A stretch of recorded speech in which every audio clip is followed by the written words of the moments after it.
అందరికీ నమస్తే. రేపటి నుంచి 10th జాతర స్టార్ట్ అవుతుంది కదా. మస్తు మందికి గజ గజ గజ వణుకుతుంటుంది. అంతేముండదు, స్కూల్లో రాసినట్టే ఉంటుంది. కాకపోతే ఈడ మీరు ముఖ్యంగా ఏమేం పాయింట్స్ గుర్తుపెట్టుకోవాలంటే, మీకు ఒకవేళ వాటర్ పడకపోతే ట్రాన్స్పరెంట్ బాటిల్ మీ ఇంట్లో వాటర్ తీసుకొని మరి లోపలికి ఎలో చేయరు. బట్ మీరు ఏం చెప్తారంటే నాకు మినరల్ వాటర్ పడి సో అండ్ సో వాటర్ పడి అని చెప్పి పౌచులు గిట్ట ట్రాన్స్పరెంట్ పౌచులు తీసుకోవరి, వాడిన ఓల్డ్ పెన్స్ తీసుకోవరి, హ్యాండ్ రైటింగ్ స్మూత్గా వస్తుంది. ఇక వన్స్ నువ్వు ఎగ్జామ్ సెంటర్కి ఎన్ని గంటలకు స్టార్ట్? 9:30కి ఎగ్జామ్ స్టార్ట్. మా ట్యూషన్ వాళ్ళు గిట్టరు, వాళ్ళకి గిట్ట చెప్పేస్తున్నావు పని అయిపోతుందని. సో నువ్వేం చేస్తావు, 8 వరకు ఉండు. ఎందుకంటే రేపు పొద్దుగాల మస్తు ట్రాఫిక్ ఉంటుంది. సో ఫస్ట్ రోజు మంచిగా వర్రి, చిల్లు ఉండురి, వాటర్ ఎక్కువ తాగురి, ఏం కాదు, మధ్యలో వాష్రూమ్స్ వచ్చినా పంపించేస్తారు. దాని తర్వాత ఏం చేస్తారు బ్రో అంటే, ప్యాడ్ గిట్ట ట్రాన్స్పరెంట్ తీసుకోవాలి, అన్నీ ట్రాన్స్పరెంటే తీసుకోవాలి. ఎవరైనా స్కూల్లో మీ దగ్గర చిట్టీలు వేసిర్రు అనుకోండి, మీరు అవిట్లని దుబ్బేయకూరి, జస్ట్ చేతి లేపి ఇగో ఇక్కడ ఎవరో చిట్టి వేసిరు అని చెప్పేసారు. వేసిన పేరు చెప్పకూరి, మళ్ళీ అన్ని డిబార్ చేస్తారు. సరేనా? మీ ఎగ్జామ్ రాసుడు అయిపోయినాకనే వేరే వాళ్ళకి హెల్ప్ చేయరు. ఇక సెంటర్లలో అంటావా పార్ట్ బి ఆన్సర్లు చెప్తారు, అవి అస్సలు నమ్మకు. నువ్వు ఒకవేళ నీకు వచ్చిన పార్ట్ బి ఆన్సర్లు కరెక్ట్ అయితేనే అవి నమ్ము, లేకపోతే నమ్మకు. మళ్ళీ లాస్ట్కి వచ్చేసిన మళ్ళీ స్టార్టింగ్కి వస్తే ఏముంటుందంటే, మీ రెస్పెక్టివ్ ప్లేసెస్లో ఓఎంఆర్ షీట్స్ పెడతారు. ఓఎంఆర్ షీట్లో 3 బార్కోడ్లు ఉంటాయి. ఆ బార్కోడ్లను ఎట్టి పరిస్థితుల్లో పెన్తోటి గెలకకు, అర్థమవుతుందా?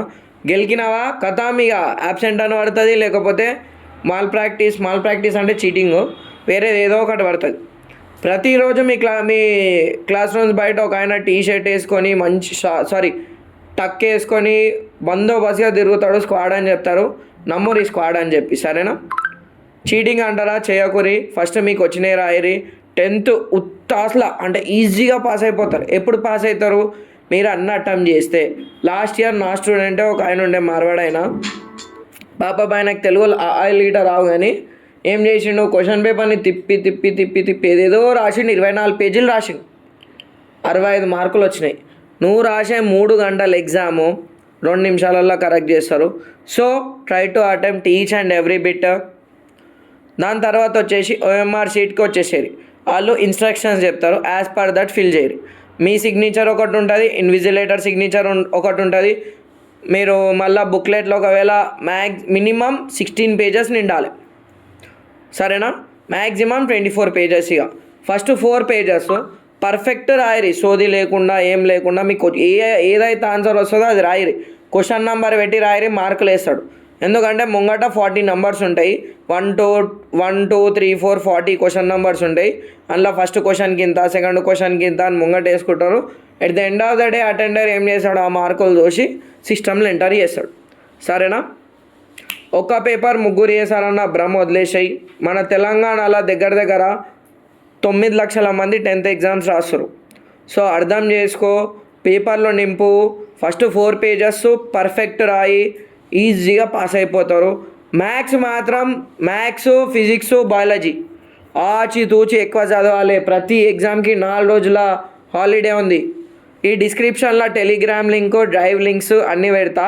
టెలిగ్రామ్ అనేది మెయిన్ చూడు, ఎందుకంటే టెలిగ్రామ్లో ఎప్పుడు ఎవరు జాయిన్ అయినా మీద మెసేజెస్ పోవు. అందుకే టెలిగ్రామ్ కొత్తది క్రియేట్ చేసిన, ఈరోజే క్రియేట్ చేసిన, సరేనా? మీకు ఏమైనా డౌట్స్, క్వైరీస్ ఉంటే ఇన్స్టాగ్రామ్కి వచ్చేసేరి, నా నంబర్ ఉంటుంది. గిడ చెప్తా చూడు, 7799350383, సరేనా? నేను పెట్టినవి చదివినాక మీ టీచర్లు ఇచ్చినవి చదువుతారు. ఒకవేళ మీరు నమ్మితే నా మాట ఇన్నూరు బై, లేకపోతే మీ టీచర్లు ఇచ్చినవి నమ్మురి. నేను ఈ 10th ఎక్స్ప్లెనేషన్ ఎన్ని ఇయర్స్ నుంచి ఉన్నా అంటే లాస్ట్ 5 ఇయర్స్ నుంచి ఉన్నా.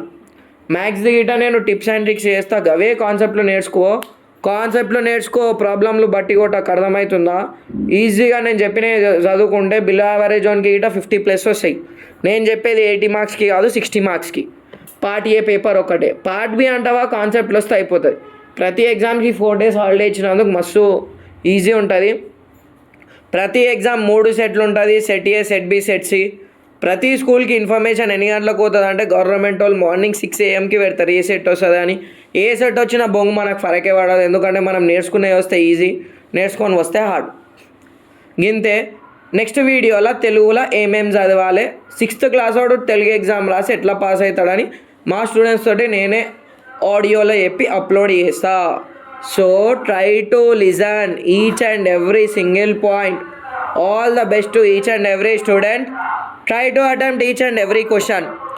లక స్కై Dhoni signing off. All the very best.